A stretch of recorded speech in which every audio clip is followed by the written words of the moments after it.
I've always made the comment that once a miller, always a miller. Revell, ambitious, but brilliant! I don't believe it! I swear I do not believe it! Good heavens, he's done it again! Another promotion for the big man. I've got 12 bottles of champagne in my office and we're going to drink them all night. Do me a favour, drop me off in Rotherham.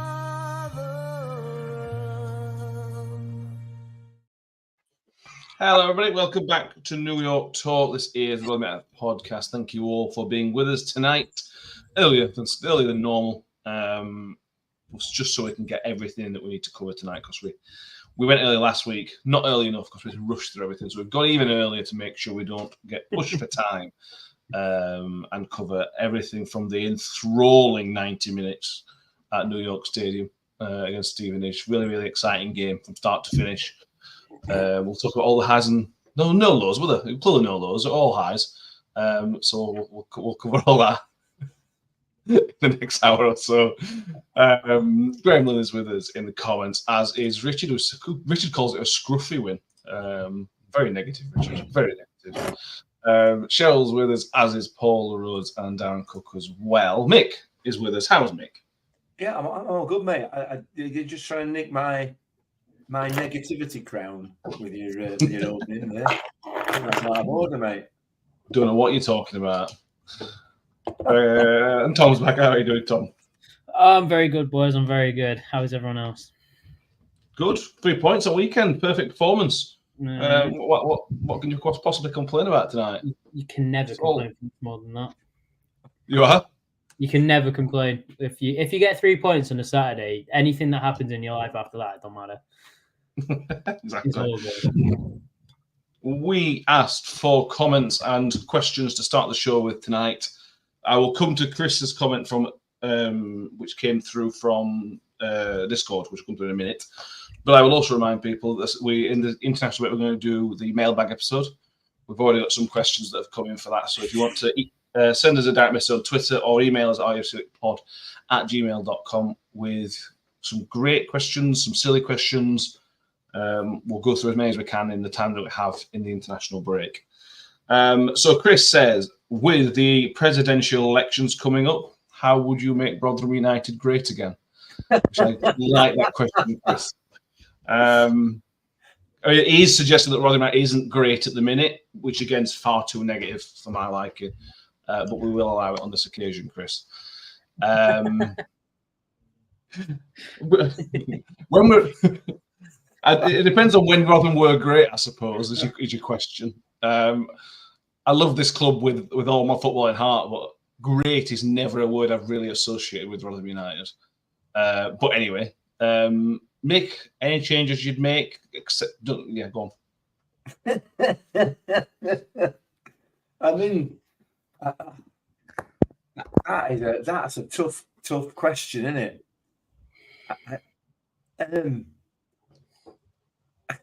I'm stumped. I don't know if you could. I don't know if it's possible. I mean, Tony Stewart he's gone down the same route as American public, hasn't he, in trying to appoint the person with the loudest mouth and the sort of the most popular person, regardless of whether or not they're competent enough to do the job. So, Tony's obviously going down that route. And I'm behind him. I'm 100% behind him, on the basis that I don't have another idea. Okay, fair enough. Richard says, "Make Mick chairman." It lasts about a week. But that'd go down right well. That'd be properly. No money. Harry says, "Play with width. Play width with Nombe with somebody." That might help. Joshua Castle says ban goofball now. More goofball. That's what we need. More. Really? Josh. Anything, Tom? Make Rotherham great again. I don't know. Something to do with the training pitches, probably. That's what most people tend to go for. So that is my default. A sensible answer. Well, yeah, true. Actually, we've got to go really rogue here, don't we? Go back to 3 at the back. Let's do it. Let's do that. I don't know. Ooh, interesting. I thought we're making stupid suggestions, so I thought I'd Radical. Fair enough. Okay. Paul Rhodes says she'd settled for making Roy Knight consistent again. Yeah. Yeah. Harry, turn the music off when there's a minute of silence. Yeah, that weren't really well thought out yesterday during the minute of silence, was it? That the music was still blaring in the fan zone while the minute of silence was happening inside the stadium. That weren't great. Yeah. Anyway, Not ideal. let's move forward. So win 2-0 victory against Stevenage. Some good moments after the goal, after the first goal. Still plenty of questions to be asked prior to the goal. The Miller's 66 in the comments says, "Evening, everybody." He says the worst 70 minutes of football he's seen in a long time, but a win's a win. Worst 70 minutes of football we've all seen since Tuesday, I think it was. It's tough, Mick, when you come out of games like that, because we're buzzing that we've won. We're all buzzing. It's all about the 3 points in it. That's all football's kind of about. But at the same time, that people in the comments, I agree with the people that mentioned it. At first, up until the goal, it was really flat. And I accept that Stevenage are limited completely with that. They didn't look like conceding. It took a moment of just flukiness. Otherwise, I don't think they would have conceded. I think the goal changed the game. I don't think the goal changed. Well, the goal did change the game. It changed the way that we played. Something else changed the game. And yeah, I mean, it's so difficult, isn't it? It's so tough because we are, as lots of people continue to point out, very negative about the way that this team plays at the moment and the way that it's set up and the tactics that they employ. And it is becoming like a broken record every game, every week. And I'm sick of listening to myself talk about it, quite frankly. And I know that people are probably sick of saying the same things themselves, or on the other side of the fence, the Steve Evans' God camp. They're just sick of everybody moaning about it. And I get it all. I do get it.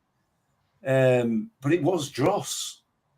That first 70 minutes, the first half, I'm sure it lasted about 4 hours. I'm sure it did, because it was the longest half of football I've seen at New York Stadium for as long as I can remember. It just seemed to go on and on and on and on, and nothing at all happened. But we've come out with 3 points, and under normal circumstances, I think as Tom said earlier on, you said, you come out of a game with 3 points of 10 to 5 on a Saturday afternoon, you've got to be happy, and you have. We've won, so let's be positive about that. We've pulling away from relegation zone. I'm not positive about that in any way, because we shouldn't even be discussing that. Shouldn't, in my view, be in our conversation, particularly in October.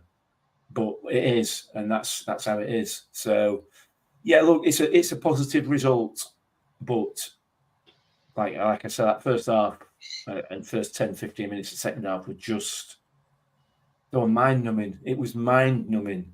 It was awful. But anyway, we got 3 points, and that's really ultimately, some would say, all that matters. Yeah. Well, yeah, it is all that matters. It's all that football's about, isn't it? The points on the board. Yeah.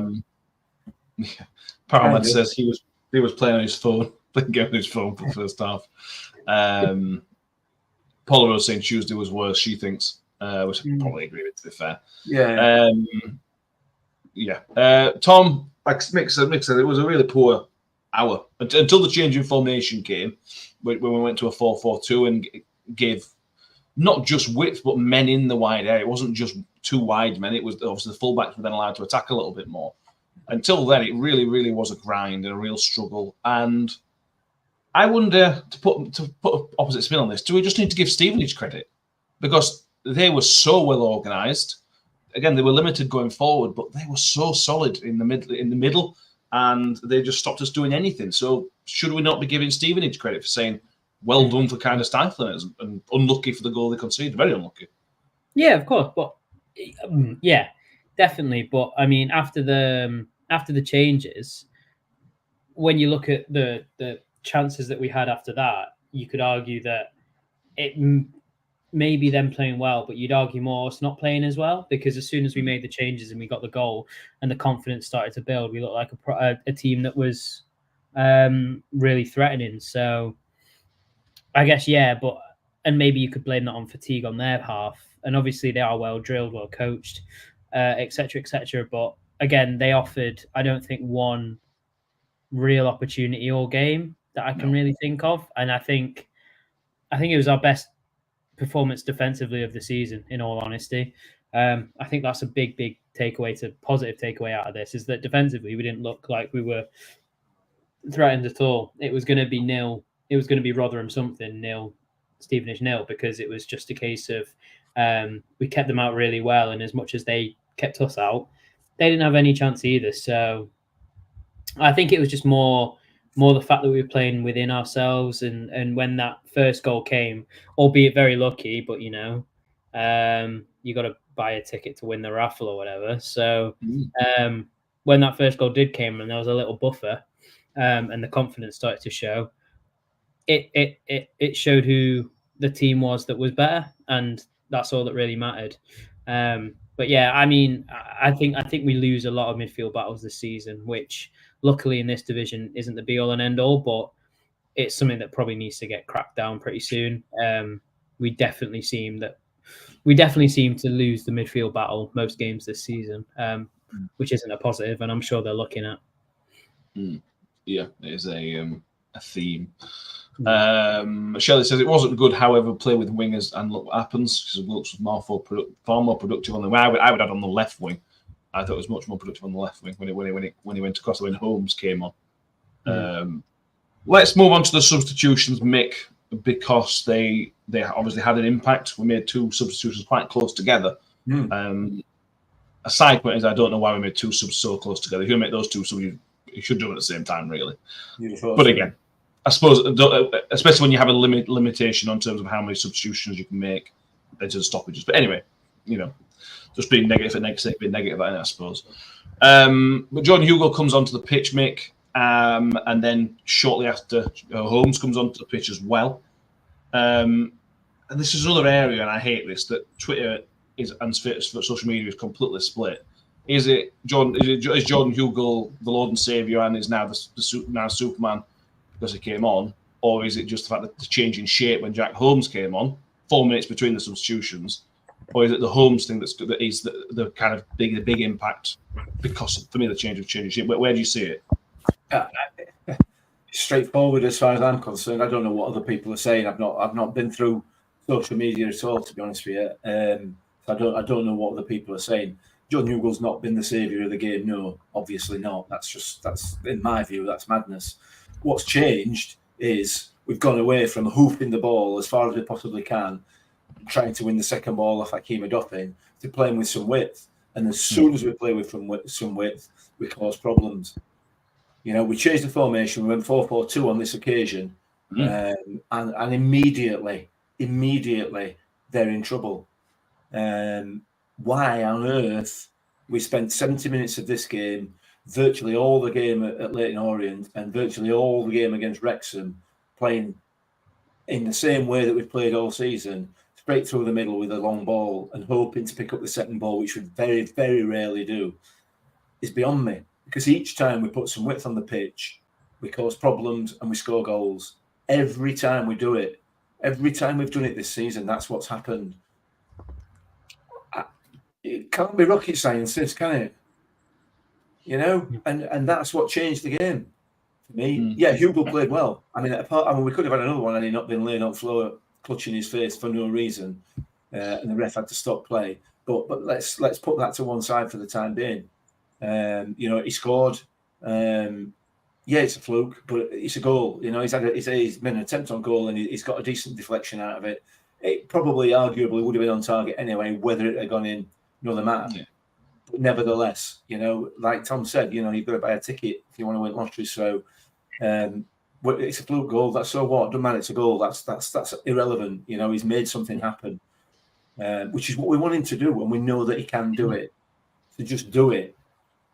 Forget the rest of the stuff. the theatrics. Forget that. Get on and do what you're good at, because you are good at it. And that's what he did, you know. But ultimately, it wasn't Jordan Hugill or Jack Holmes that changed the game. It was the change in formation. Yeah, that's changed it. And the fact that we're having this conversation 14 games in, and we've done it 2 or 3 times this season, it blows my mind. It blows my mind that professional coaches can't see that this is happening. Because what will happen in the next game, I'm almost certain, I hope I'm wrong, but I'm almost certain we'll revert back again. It's the same time, and it'll not work. And we'll have to change it, and then it will work. And rinse and repeat, which is what's happened all year. So that's what changed the game. I agree. I completely agree. Tom as well, mate. It's who will help the team, because I also think he helped Nombe as well. I think Nombe struggled. But we were winning the headers anyway. Hacks was winning absolutely everything in that first half. So Stevenage clearly had an issue with that. They were missing 2 or 3 really key centre halves. So again, that kind of begs the question. We knew their big captain was missing, the big man that Evans knows well. So maybe that begs the question: why didn't we start with Hugill or something like this? Because we knew they were going to be weak aerially. And Hacks, if Hacks is winning every header, then Hugill's certainly going to win a few as well, isn't it? Yeah. I just think Nombe doesn't suit this one striker formation, does he? No. And that's fine. You know, you got to play to your players' strengths, and if that's not his strength, then we can't play like that. It was really odd seeing how we set up in that first half, because it looked like Hacks was sort of playing alongside Nombe a lot of that time. Really far forward, wasn't he? Yeah. And I don't know about everyone else, but is that his best position? I don't know. For me, he feels a little bit lost in there. It seems like he doesn't know what role or position he's meant to do. I mean, we've said in the past that Warren didn't get the best out of him, fine. Taylor managed to get the best out of him by just letting him go out and do his own thing. Whereas this seems a bit more... He seems like he has more responsibility, more weight on his shoulder. He's never been the best on the ball, but off it, he's been an absolute warrior. So I think we need to get back to him doing what he does in midfield. And it just suited... It did just suit a target man better. And he obviously tried to make it Hacks, and that didn't work. So to then have it as Hugill just worked tremendously. And, you know, obviously Hugill has his criticisms, obviously, from not just us, but a lot of other people. And the shenanigans on the floor still need to stop. But when he applies himself as he does in games like that, in situations like that, where he comes on and makes a difference, it's hard to argue that there isn't a player there. And, you know, like I said before, like Mick echoed, you know, if you don't shoot, you don't score. And we do it so often where we get into good positions and we don't cross it, we don't shoot. If you just have a player who just takes a pot shot, you're always going to get lucky. The second goal wasn't, you know, it was a good strike as well, but it wasn't without its luck. You know, you've got to have some force behind it. It was pinpoint. You know, I honestly thought he just meant to shoot, and if it goes in, great, but shoot for a corner sort of thing. But again, it's a similar situation of if you don't try these things, if you don't do these things, then you're never going to find out. Hugo did it a couple times last season against Southampton's obviously the main one, but Preston as well, where he'll shoot from distance and, you know, you've got a chance. I think he just frustrates a lot of fans by being not as good as we know he can be. And there's instances like yesterday where we know he can be better than he is. So with a lot of people saying he has to start this, that, and the other, I don't think it's as easy as that. I don't think it's as easy as, okay, yeah, he's had a good 30 minutes at starting. I think it's a case of you have to consistently get the best out of him. And whether that's off the bench, whether that's starting, that's not our call. It's up to the manager. So I personally think his best role is off the bench. And I know that sounds really stupid, but he makes a lot more impact off the bench than he does starting. And that's just from pure experience of watching him. There's been a lot of times last season and this season where he's been really good off the bench, but just starting just has minimal impact.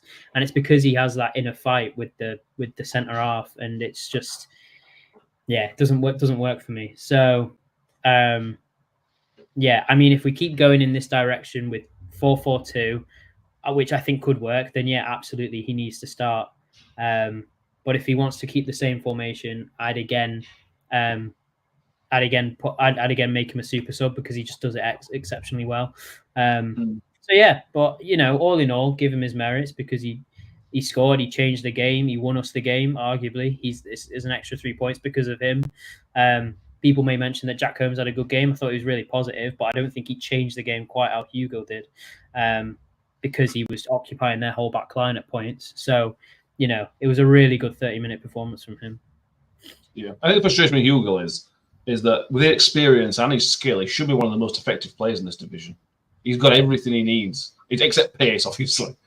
He's got the strength. He's got the now. He can score from distance. I know the deflection yesterday, but you mentioned the Preston goal last year, and he hit the bar, I think, this season off Matt outside the box. He can be so effective, but we don't see it enough. He should have made himself the first name on the team sheet, and he could if he played consistently. He would be the first name on the team sheet. Listening to Radio Sheffield, I was going to on Friday night, and they talked about it. They were saying John Hugill's got to do more for the team. John Hugill isn't doing enough for Rotherham United at the minute. That's obviously before Saturday. So it's not just us. It's not just Rotherham fans that see it. It's kind of the neutrals and the externals that are seeing it as well. He's one of the most frustrating players at Rotherham United at the minute because he's absolutely good enough. There's no doubt he's good enough. He's just not showing it enough at the moment. Something else that was picked up. Let's talk about nothing more to say about the goal, really.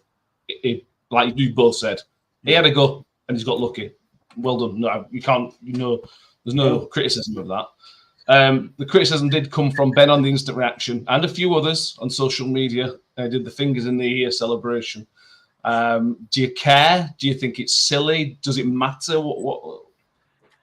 I don't know. I don't even monkeys, quite frankly. If he thinks he's been called out a little bit, then and he feels that that's a response to it, then so be it. He's been called out for a reason, and he knows what the reasons are. We all know what the reasons are because they're there to be seen virtually every game, and were there to be seen yesterday with him laying on his face. Like I said, when we were fully on attack, completely took the momentum out of attack. If so, he knows, and yeah, all right, he's scored. Well done, you've done your job, fantastic. If you want to give a bit back, give it back. That's fine. I have no problem. With players giving it back, we give it players a lot of the time. Lots of supporters give it them, and you cannot in any way, as far as I'm concerned, get face on when they give it back. If you're going to give it them, you've got to take it back. It's as simple as that. So maybe it'll motivate him, I'm not convinced with Jordan Hugill that he's 100% committed to this job. I think it's just that a job as far as he's concerned. I don't think he's committed to Rotherham United. Well, why should he be? I suppose ultimately, but I don't know.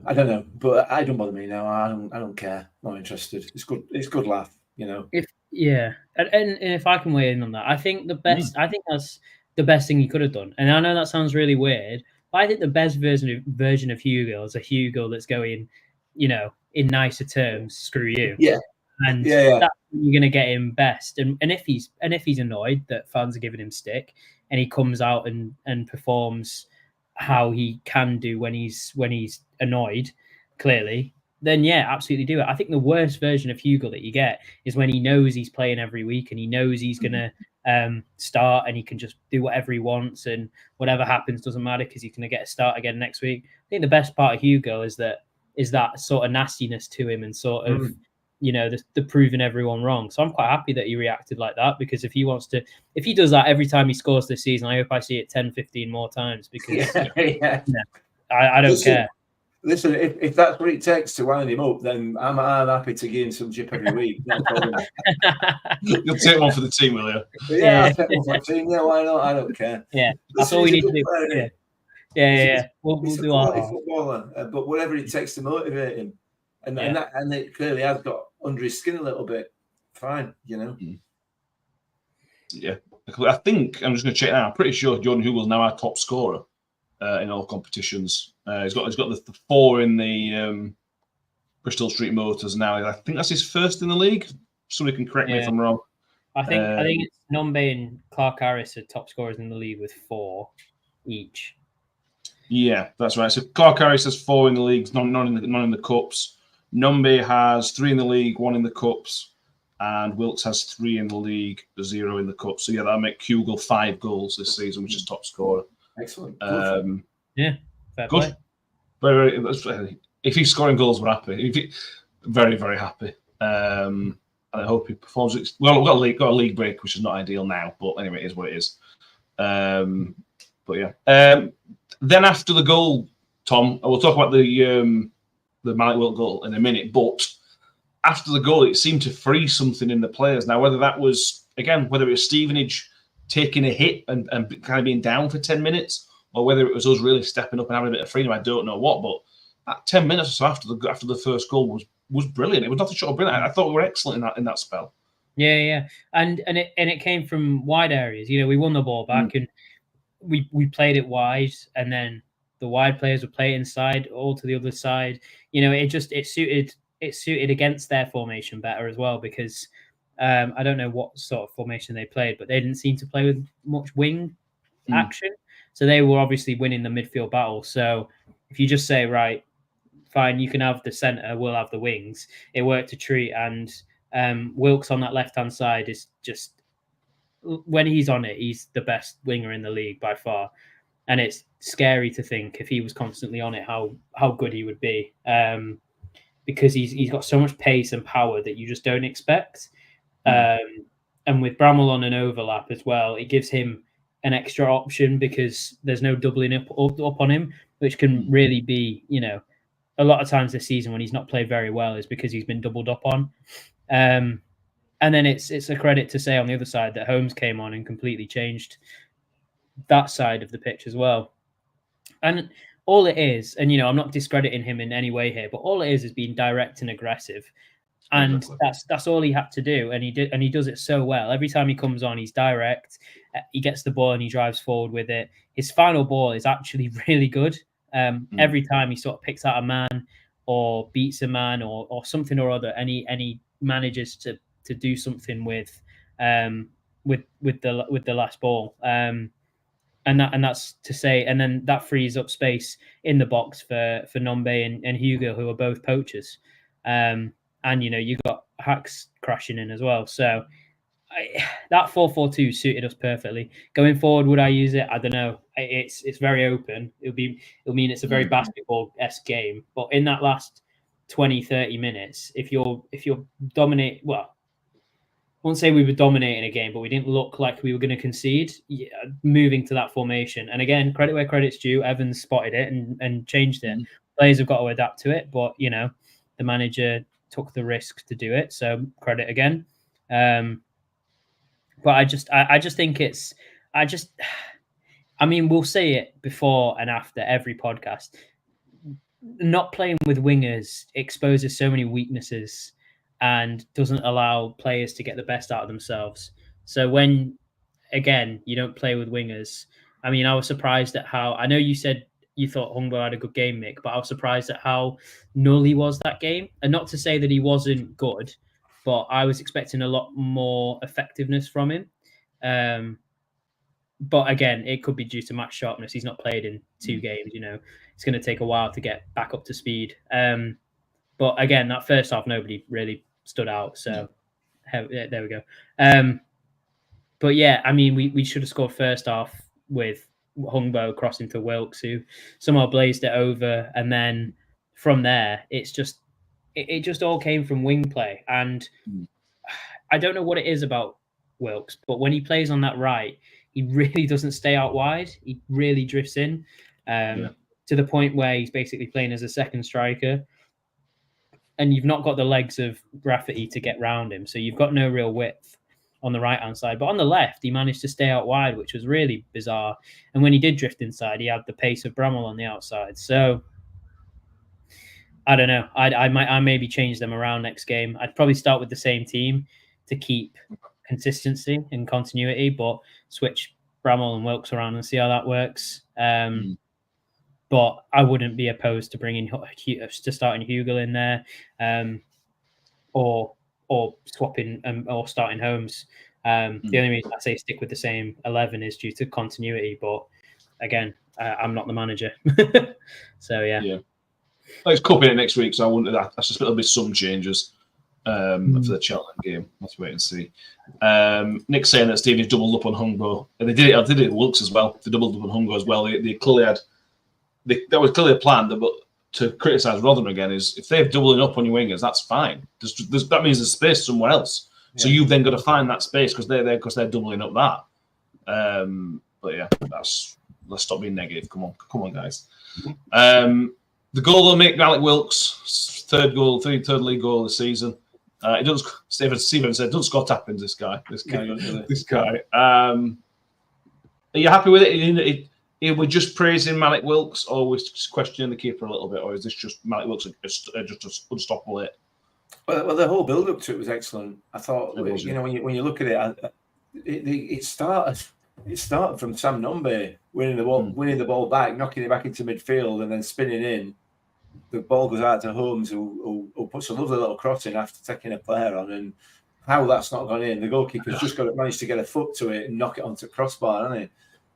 From Sam Nombe, and then Malik Wilkes picks it up, and if that goes into side netting or blazes over into Rosed or whatever, there's going to be 3 or 4 very, very annoyed people in the middle of that box because they were a tap-in for Nombe, they were a tap-in for Holmes, and probably one other as well.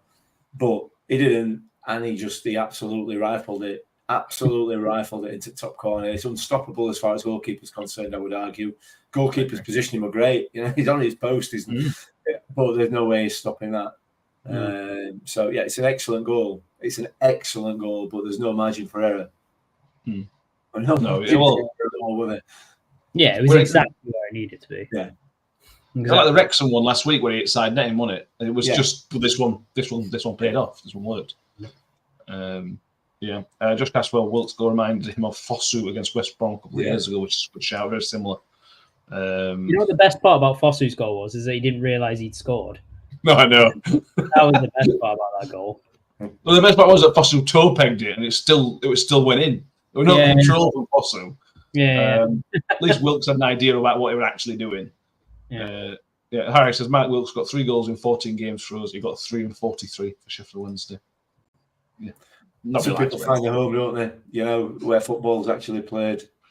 I can't believe I'm saying that. Right? People the last 14 games. Oh yeah. But yeah, a positive win. Really, really positive performance, positive wins. There's more positive to pick from these, Tom. Let's talk about Zach Jules. Yeah. Stevenage, right? We talked about it on Thursday because we thought he did really good against Leyton Orient. This were another step up in performance. We'll talk about the error in the last seconds in a minute. But other than that, Zach Jules was almost faultless. And Steve Evans stupidly compared him to Carrie Arneson in the summer, which I think were a really stupid thing to do because it put pressure on him from us as fans straight away. But I'm kind of getting to see that a little bit. He's calm and cool on the ball for the most part. He's really, really good in the area. There's that composure. His positionally seems to be really, really good. There's 100% a player in there. I'm really excited to see how far he can go with us. I feel. Look, people might disagree here. I feel more comfortable with him at the back than I do with McCart at the back, and that's not to say that one's better than the other, but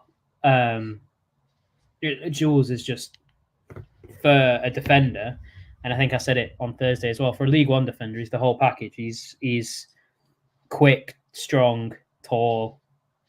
He dominates either box. He's comfortable on the ball, which is something that really strange for a League One defender. But look, Humphreys has his issues in this league, and mainly physically, but he's always been good on the ball, and we always know that. But Jules complements that so well by being equally as comfortable on the ball. He progresses it really well. His passing's good enough. Like you say, he's pretty flawless. That performance was. The only issue, is that with the confidence to take it out from defense, is that you're going to get, you're going to get mistakes made, and when you make mistakes that far back, they probably will be capitalized on. But as of now, it doesn't matter. I just think he's probably the best centre half at the club, and that might be a bold statement to say after a couple of games. But even in the Bristol Street games, there was clearly something there based on him being 6'3", 6'4", quite strong. He won every header. He's really quick, and he's good on the ball. Like you say, positionally as well, he's good. It's just a case of him over McCart is that McCart's not got that quite bite to him, whereas I think Jules does. And in League One, you're going to come up against players who are going to bite back. That Wrexham game in particular, I think starting with Zach Jules might have changed that game completely, because I don't think Ollie Palmer gets a free header in the first 30 seconds. No. Less 5 seconds. So yeah, I think even though it's 2 games that we haven't been, he's not had to do an exceptional amount, I still think it's his place to lose now. Yeah, and I think it's Cam Humphreys who's breathing a little heavier now due to defenders coming back and stuff. And that's not to say that he's going to lose his place before anyone has a go. I just think... Yeah, I know you would. But yeah, I think we've got 4 very good League One defenders at the club, and I'm surprised at how many goals we've conceded already, considering at stages we've had them all fit. It's just getting the best out of them and getting the best out of which partnership works the best. This one at the minute looks really solid, but I'm still concerned with balls into the box. So maybe bring Raggett back and have them 2 at the back is maybe it, but who knows? I think that's why I think a 3-back might genuinely work, but let's not go there. Let's wait till he's fit again. That could be a while, sadly, for Raggett. Nick saying Jules was excellent, dangerous in the opposite box. Paul Rose saying he was excellent as well. Nick said lacking game time, so I should only imagine he'll get better. That's the exciting thing. He should be kind of at his worst now, because he's still feeling his way back into games. That's not always the case, obviously. Josh Cashwell says it felt like Jules and Rafferty had to carry Cam through the game a little bit. He feels like going forward, Jules and McCart, when he's back, have to start Raggett. I go Raggett and for me, I'd right now start Raggett and Jules, because Jules does what Cam Humphreys does. He's good on the ball and he's quick. That's fine. We need that. We need that chalk and cheese. We need that brute in Raggett as well for organisational purposes as well. I thought Cameron Humphreys was again didn't have much to do yesterday, but I thought Humphreys was just struggling, and Jules kind of magnified that for me. How good Jules was magnified how much Cameron Humphreys is struggling for me at the minute. He's just struggling for a bit of form. That's all. Struggling for a bit of form. If he gets 2 or 3 games alongside Zach Jules, who are very similar players, I think they'll form a really good partnership. I hope. Look, in my head, Jamie McCart and Raggett are 2 very good League One defenders, but that's all they are. They have the limitations, They are just big oafs, if you like. Go and head that as hard as you can, kind of thing. Whereas both Humphreys and Jules have got something about them. They can do that. Jules particularly is a bit taller than Cam Humphreys. He's the more dominant one in the air, but they've got a lot more to their game than just the old go and head that brick kind of thing, which is essentially what Raggett and McCart are. I thought Zach Jules was man of the match yesterday. Definitely, in my view, I thought he was outstanding. There's no way I'm going to start calling Cam Humphreys because we know he's a quality player. We know he's a quality player. He's proved it. He's having a tough time of it so far this season. Having said that, he's played with 3 different centre backs. So far, and he's still a youngish kid in terms of experience, and particularly at this level. So he's going to, and he's out of touch. He's clearly out of touch and probably out of confidence as well. So hopefully, because of those injuries to Raggett and because of the injury to McCart, this partnership gets a chance to flourish. And I think if it does flourish, I think neither of them will be getting dropped. Yeah, personally. Possibly. Well, in an ideal world, obviously that's not going to happen, but in an ideal world. Hopefully, then Jules can bring something out of Cam Humphries a little bit. Yeah. Because McCarthy's limited, so maybe Cam Humphries is overcompensating a little bit for McCarthy. I don't know. I'm hoping. I'm hoping. Because if you get Cam Humphries to perform at the top of his game, you've got a championship defender there. You've just got to get him to back to that place, haven't you? The other thing I would say is that the style of football that we've been playing does not suit a centre half who's willing to try and play the ball. It just doesn't. And we know that both of them did it yesterday. Both Humphries and Jules stepped up out of defence with the ball and started creating an attack. That is not the Steve Evans way, And as a consequence, they're being told they have to stay back. It appears, that's what defenders do. So that again is another issue, I think. Just as a kind of an aside. Yeah. Wayne's going to comment says first time he's seen Rotherham this season. He says most teams look like at this stage of the season you're thinking you kind of narrow down. So we might need a striker, we need some creativity. He says Rotherham lacked a game plan, which I don't disagree with, Wayne. Saying that for 14 games now, haven't we? Yeah, basically. We've said it for a couple of years, to be honest. Well, that's true. Mike was asking about early starts. Yeah, apologies, Mike, and everybody else was expecting us 8 o'clock tonight. That will return back to the normal scheduling, maybe after next week. Next week may be slightly different as well, but we'll talk about that later. Josh Caswell says needs to get something out of him, otherwise he's a bit defensive liability. Yeah. Don't say that, Josh. You're upsetting him. You're upsetting me. Something that was noticeable though, mate, when we changed that 4-4-2, Rafferty came into the game much more going forward.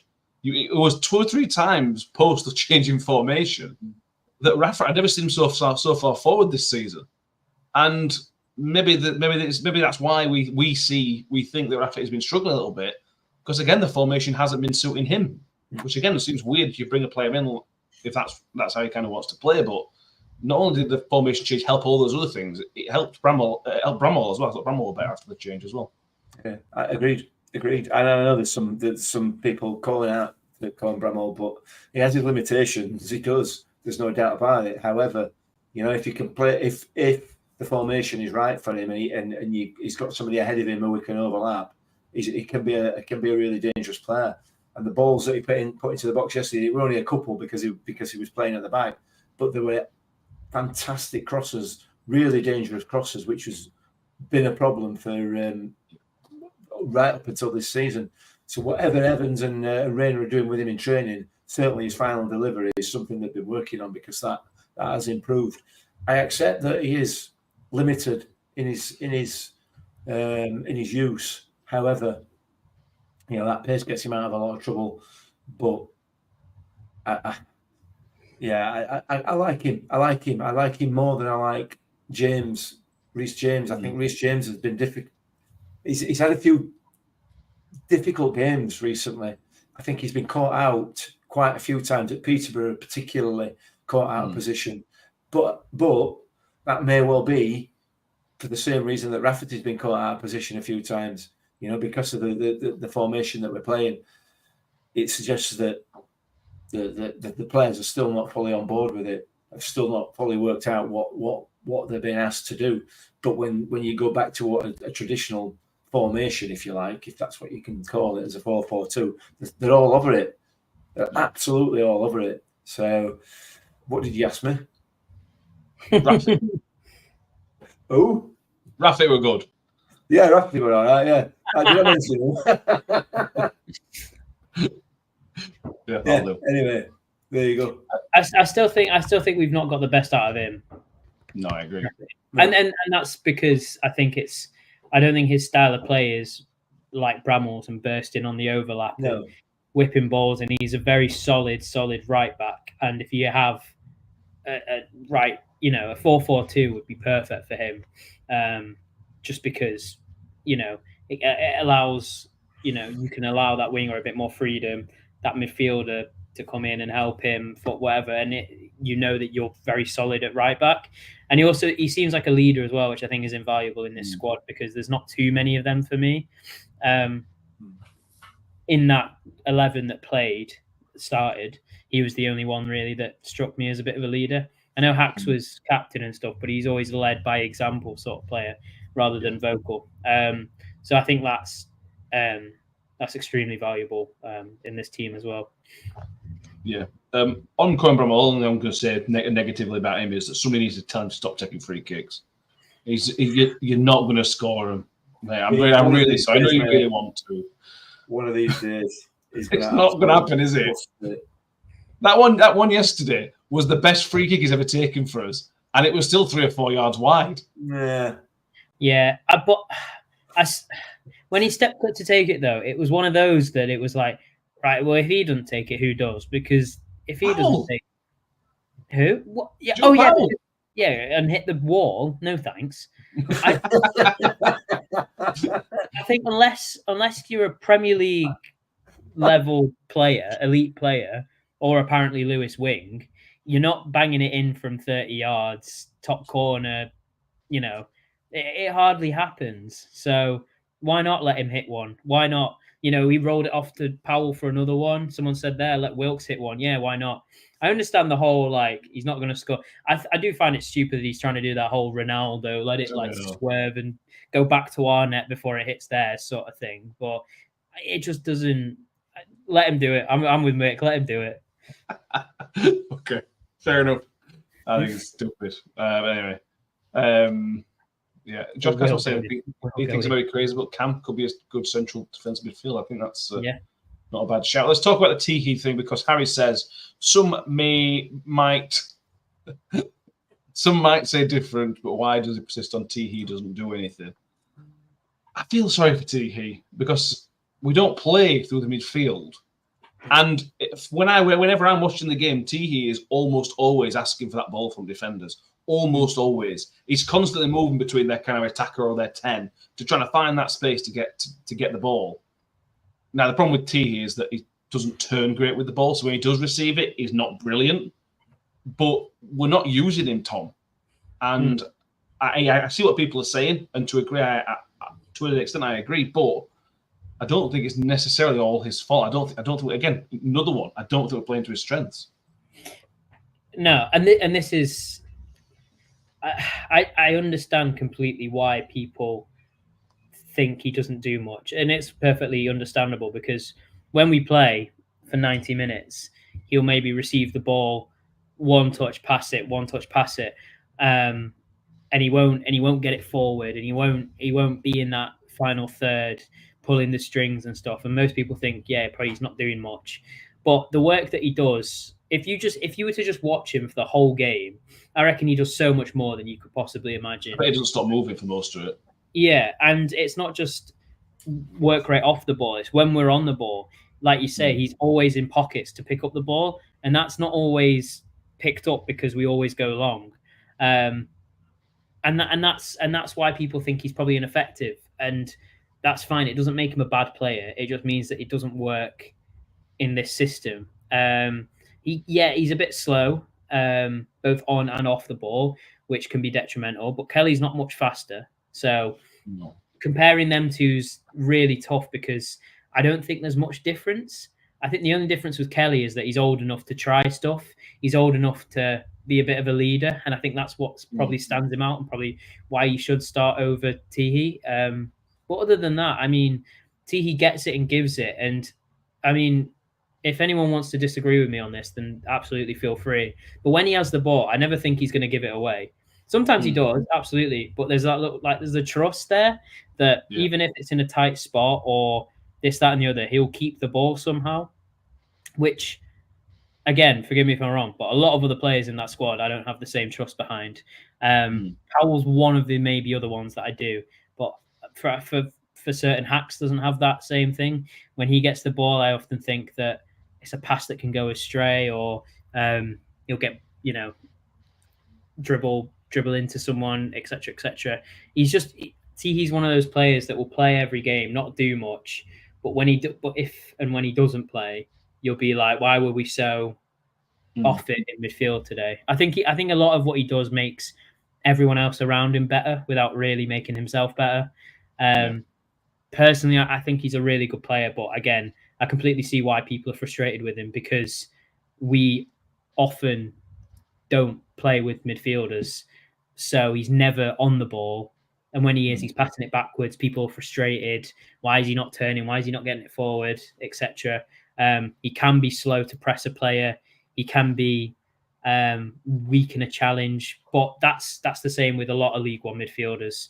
And again, I understand that he's just trying to keep the ball, and sometimes that doesn't work with the style of play that we're playing.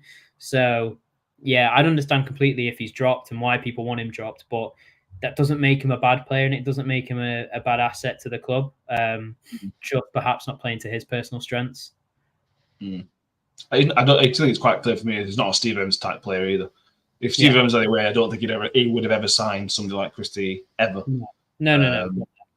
But he does have his uses. Scott Kent says the problem with Tiehi is he never seems to go forward. It's always a sideways or backwards pass. But you need that in your team sometimes. You do need that just when he was going to look after it a little bit better. I know, like Tom says, he does lose the ball occasionally, but for the most part, his passing is decent. He's not long range. He's not necessarily going to move you forward, but he kind of helps other players move the game forward. If you use him, but we don't always use him. If you're going to bypass midfield, then there literally is no point playing Tiehi if you're going to play the way we're playing at times anyway. I mean, he's not a Steve Evans player because he's a player that likes to keep hold of the ball, isn't he? So we don't do that. I like him. I like him a lot, and I agree with everything that Tom's just said there. I think if you watched him for the whole game, then you'd recognise and realise that he has a lot more involvement than we actually think. He does all that dirty work. He's the only midfielder that is constantly looking for the ball. He's constantly moving and trying to get the ball from the defences. But if on the rare occasions that we ever play it out front back, so yeah, I think he is a good player. Like Nick's just mentioned there, creativity maybe is an issue as far as he's concerned. But yeah, I don't agree with all the sort of the negativity around him at all. And I suspect he's a bit of a confidence player as well, I think. But I don't know. But we could sit here and talk about midfield all day. But when you're bypassing him anyway, it doesn't really make a lot of difference, does it? You could sit me and my granddaughter in there, and it'd still make no difference because it's just going straight up everybody's head, isn't it? A lot of the time. So, well, that's how I see it. I'm not saying that's right. I'm just saying that's how I see it. Yeah, I probably agree. Let's touch on some news that broke Friday in terms of loan recalls. We've recalled Kieran McGuckin from his very, very short spell at Yeovil Town. 3 goals, I think, in 3 games. Yeovil fans were very disappointed that he had been recalled, which I completely understand. Interesting one and difficult one, this one, right? Because this kid, who's still a kid, has been messed around somewhat rotten over the last 2 years by us. Absolutely somewhat rotten. He was really, really high rated. He did really, really well at the youth level, domestically and internationally. And last season, he was played literally everywhere by Matt Taylor. And then wasn't allowed to go out on loan and get some game times because Matt Taylor signed a bucket load of injured players. He then went to Dundalk and I think got pretty unfortunate with injuries again. And then when you think, he's going to Yeovil, that's a clever loan. It's a National League loan. It's clever. I like that. And it worked. And then we've called him back again to sit on bench and not even come on. I just feel really sorry for him. Yeah. Was that directed at me or Mick? It was to Mick, but you go for it, Tom. You go for it, Tom. Yeah. Because, I mean, I did know it was at Mick, but I wanted to talk. But I think just because I read Evans's assessment on him, and he said, yeah, we would have brought him on if we scored another. It's like 3-0 and you're bringing on a striker. You either bring him on at 2-0 or you don't bring him on.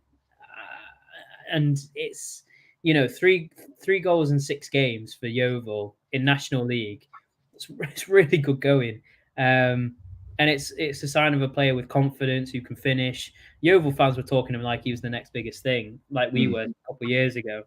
And he seems to have it all: pace, power, link-up play, finishing, etc., etc.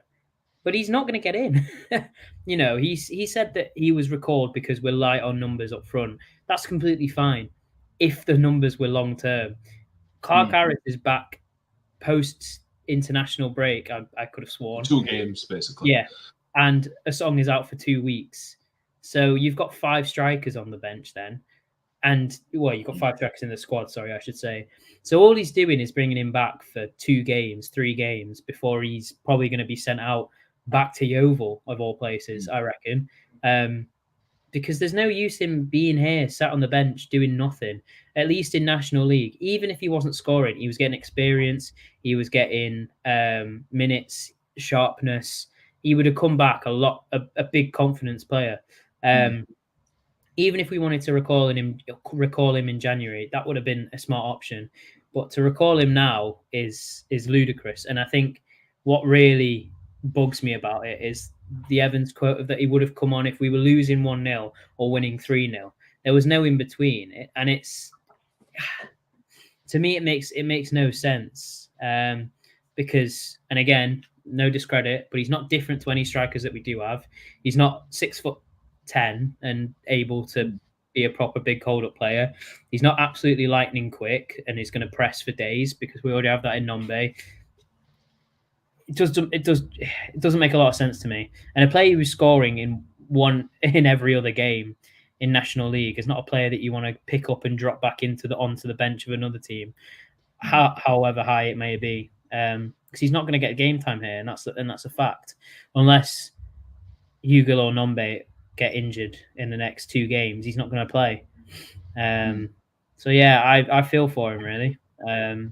And it's unfortunate, but I hope I'm proven wrong and he starts in the cup, scores, and he goes on and starts in the league as well, because it's just unfair on him otherwise. Yeah, I agree. I hope, Mick, that in 7 days' time we're sat here looking like absolute mugs because he's started against Cheltenham and scored a couple of goals. Because we've talked about him before. We've literally talked about him over this time last year, and we're desperate for this guy. There's nothing better than a young player coming through your youth academy and coming and playing for the senior team and being a success. I just feel like he needs game time. And knowing footballers as we do a little bit from the outside, as all as fans, all footballers want to do, especially strikers, to be fair, is just play games. And Sean H says, I fear it's another Jake Hill situation. Gets to an age when he's not young anymore and career goes nowhere. And that's a worry, because he's clearly got something. Otherwise, he wouldn't be scoring goals at Yeovil. He needs to be playing. Yeah, he does. Of course he does, yeah. I don't know what the situation is. I don't... On previous experience, I don't trust Evans bringing young players on. I don't trust him. That's not his job. That's not his thing. It's not his bag. So I don't know. I don't know what the situation is. I don't know whether he's just seen him scored a few goals and thought, oh, we'll have him kind of scenario, just in case we need him. I don't know. I don't know what the situation is. It does seem a bit strange to send a player out on loan and then call him back early. When you ain't necessarily get, if we got Hugill and Clark Harris out and Nombe carrying an injury or whatever, then you could maybe understand the fact that they wanted some cover in there, but we've got the cover in there. A song is still here at the moment. Obviously, he'll go back in January because he's clearly no intentions of playing him for whatever reason. So maybe that's it. Maybe he's looking to send a song back and put use Kieran McGuckin to warm bench instead of a song. I don't know. I don't know what his plan is. It's difficult to second guess it in it. So, but yeah, he needs game time. Clearly needs game time, and I would argue, like you have said there, you're right. He's unlikely to get it with us. Yeah. Just to write the points out. The good thing is non-league transfer window is open basically year round, so he's open to go back. Yeah, we're absolutely right. Hopefully he does.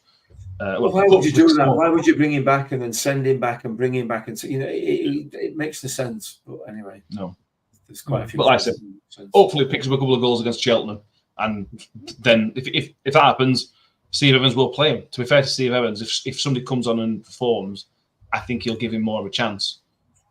But the problem will be he'll get 10 minutes or 5 minutes or whatever. That's going to be the problem. But yeah, I really hope he goes and gets his chance.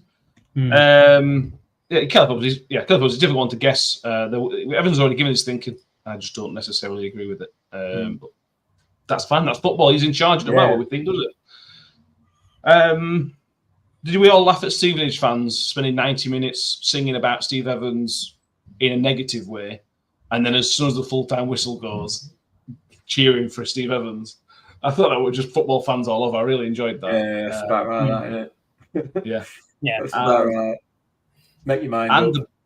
And the big news, no fist pumps. Yeah. Now, do we reckon this is Stevenage, so I'm not going to give it big in because it's Stevenage, not celebrating against your former club kind of thing?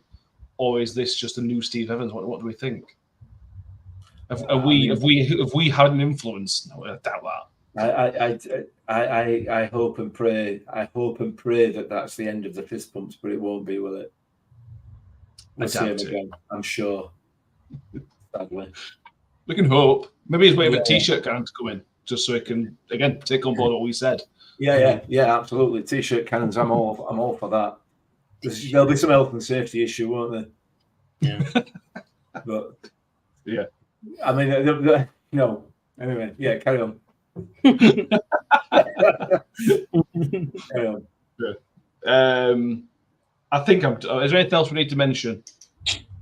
No, not from myself. I think we should give a perhaps mention to ref. Oh, we didn't. Good shout. A poor performance by the referee, I thought, in general. It gave a lot, then didn't give a lot, then gave a lot. But there was one big decision in the game, which I think was probably an injury time. I mean, we sit other side of pitch, so from live, there's no way we could have known. Having seen the replay, I'm still not certain. I'm still not convinced whether there's contact or not. Having said that, people who are close by in the north stand and the main stand are pretty adamant and confident that it was no contact and it was a dive, and the referee gave a dive. Mick, take over. Yeah, we've had him before, and the previous game he was really, really good, but that was in the Championship, and given his performance yesterday and his assistants as well, they are absolutely nailed on for the Championship. Because it was petty all game long. Anytime somebody threw themselves on the floor, he gave it, no matter what it was, with the exception of the final one where he booked him. Some of the free kicks were just bizarre. There was one in particular in the corner.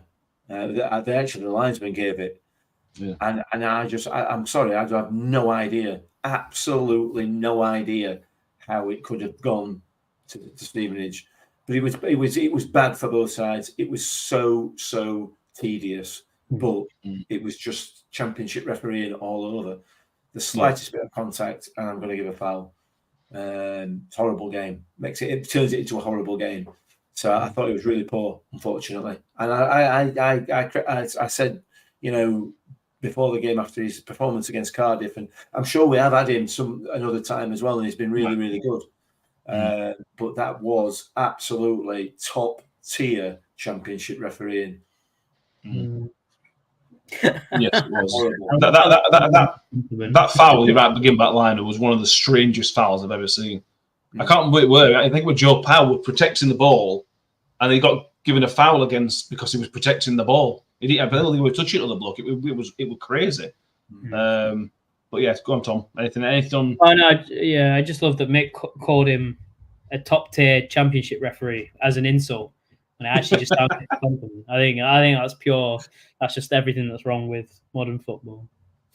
Well, we're missing the level up there, aren't we? And it is what it is. It's just it ruins the game for me. But anyway, yeah, sad because I was hoping it was going to be a decent ref. One thing we did pick out though, we talked about the fact that the way he dealt with the players was really good.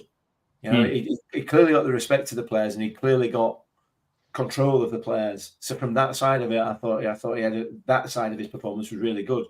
But his decision making in terms of what was and wasn't a foul was just way out. Yeah. It was against Southampton we had him last year. Yeah, right. Okay. Which, in fairness, wouldn't have been a very difficult game to referee. Bear in mind, we probably had about 5% possession. But yeah, I agree with everything you just said. Kirkhope's not get to why the officials are so inconsistent. Surely get some guidance from above. You'd expect so. Howmad says linesman flagged for offside was nowhere near the line to see.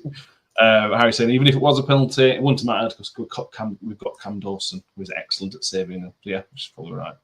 I've just got a text from somebody telling me that he got it absolutely bang on right. Somebody watched it on TV.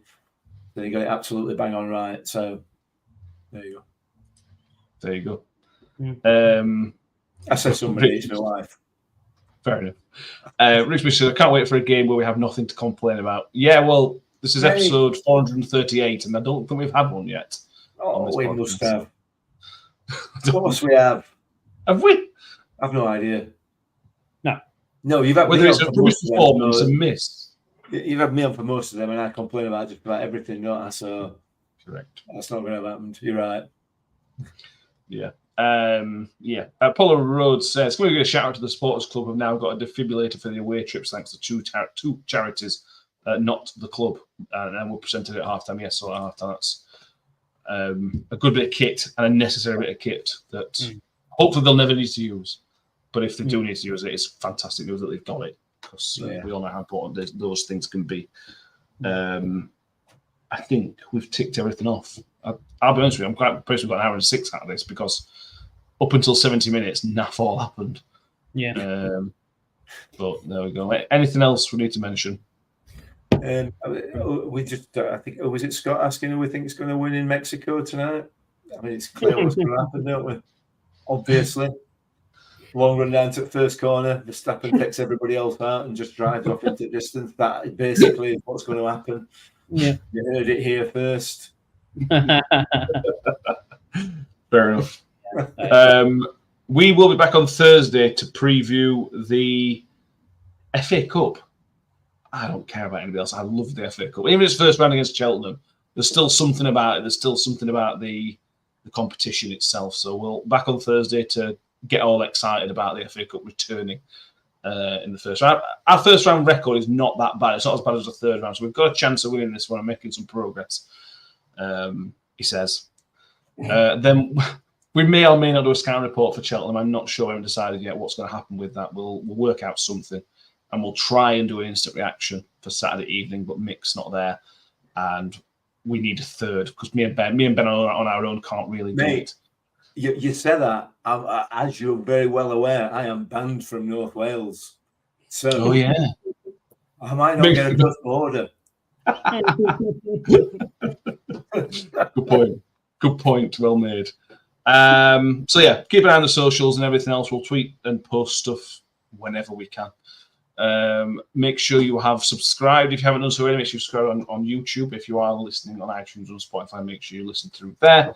Make sure you follow us on X and Facebook as well, where we will put stuff out over the next couple of weeks. We've got the FA Cup and then Barnsley, then the international break. I'll remind everybody again, if you want to send some questions in for the mailbag episode, which we are into in the international break, send us some good ones through. Send some silly ones that we can fill some time with, and we'll get some serious ones done as best we can as well. Because I'm sure there's Rotherham United. There's always something to talk about in there. Mick, thank you very much for being with us, and you've not been too negative tonight, so I'll please nobody. I'll do better next time. I'm sorry. Yeah, I can only apologise. Throw some more hate somebody's way if you can. That'd be lovely. Yeah. I can sort that out. No problem. Yeah, sound. And Tom, thank you very much, mate. It's been a pleasure. Yeah, no, pleasure as always. Thanks for the therapy that was not needed. So You didn't know you needed it until we started recording, did you? Yeah, very true. Always need it. Thank you all for watching. We will see you all next time, and as always, up the Millers. Up the Millers. I think I always made the comment that once a Miller, always a Miller. Revell, ambitious, but brilliant! I don't believe it! I swear I do not believe it! Good heavens, he's done it again. Another promotion for the big man. I've got 12 bottles of champagne in my office and we're going to drink them all night. Do me a favor, drop me off in